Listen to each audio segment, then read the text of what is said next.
பொதுவா நம்முடைய மனம் இருக்கு இல்லையா? அந்த மனமும், குணமும் தான் எதிராளிய கூட மாற்றும் அப்டின்னுவாங்க அது. நாம் எந்த மனத்தோட இருக்கிறோம், எந்த குணத்தோட இருக்கிறோமோ, அதுதான் எதிராளிக்கும் ரிஃப்ளெக்ட் ஆகும். அவன் என்னதான் வேற ஒரு குணமா இருந்தாலும், அப்படி ஒரு சம்பவம், நிஜ சம்பவம் என்னுடைய நெருங்கிய நண்பருக்கு ஏற்பட்ட ஒரு சம்பவத்த என்கிட்ட சொல்லியிருக்காரு. அத உங்ககிட்ட சொல்லலான்ட்டு.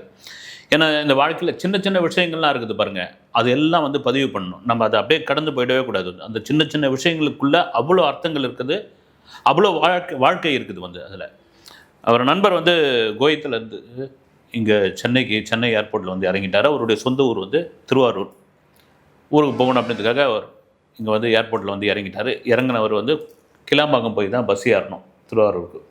பஸ் ஏறுறதுக்காக இங்க இருக்கிற ஒரு ஆப்ல ஒரு ஆட்டோ ஒண்ண புக் பண்றாரு. பெரும்பாலும் எடுக்கல. ரொம்ப ஏன்னா ஒரு பண்டிகை நாள் அது பண்டிகை நாள்ல கிட்டத்தட்ட சென்னையே தொடச்சு வச்ச மாரி இருக்குது. எல்லாரும் வெளியூர் கிளம்பிட்டாங்க. காலியா இருக்குது. ஆட்டோக்களும் பெருசா இல்ல. அங்க இருக்கிற சில டாக்ஸிகளும் கூப்பிடுறாங்க. இவருக்கு அந்த ஆப்ல வச்சு அந்த ஆட்டோ ஒருத்தர் புக் பண்றாப்ல. எடுத்துட்டாப்ல. எடுத்துட்டு அவர் என்ன பண்றாரு, ஃபோன்ல வராரு. சார் உங்களுக்கு காட்டுனதுக்கு மேல ஒரு ரூ. 70 கொடுக்க முடியுமான்றாரு. இவர் என்னங்க ஒரு ரூ. 10 ரூ. 20 கேட்டா கூட பரவாயில்ல. ரூ. 70 கேட்குறீங்க. இங்க வைங்க அப்படின்றாப்ல. வச்சோனே சார் இருங்க. கேன்சல் பண்ணிடாதீங்க. கட் பண்ணிடாதீங்க. பாருங்க நீங்க ரூ. 70 நான் உங்கள கூட்டு போறேன். நீங்க முடிஞ்சா ரூ. 70 குடுங்க.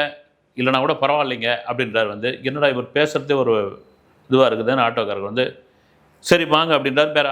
வேற எதுவும் கிடையாது. ஆனாலும் திரும்பவும் ஒரு முணுமுணுக்கிறாரு. அந்த நண்பர் என்ன ரூ. 20 ஒரு ரூ. 30 கேட்கலாம். ரூ. 70 என்னங்கன்ட்டு வண்டியில ஏறி உட்காந்துறாப்புல. உட்காந்த பிறகு தான் அந்த ஆட்டோக்காரர் பேசுறாரு. சார் பாருங்க சென்னையே தொடச்சு வச்ச மாரி இருக்குது. எல்லாம் பண்டிகைக்கு ஊருக்கு கிளம்பிட்டாங்க.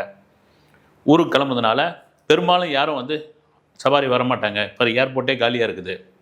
அப்படி இருக்கிறதும் நான் அந்த கிளாம்பாக்கத்தில் விட்டுட்டு எம்டியாக தான் வர வேண்டியிருக்கு சார். பெருசா ஒன்றும் எனக்கு புக் ஆகாது. ஆட்டோவிலையும் ஏற மாட்டாங்க. அதை திரும்ப வர்றதுக்கான அந்த பெட்ரோல் காசை தான் நான் கேட்குறேன்.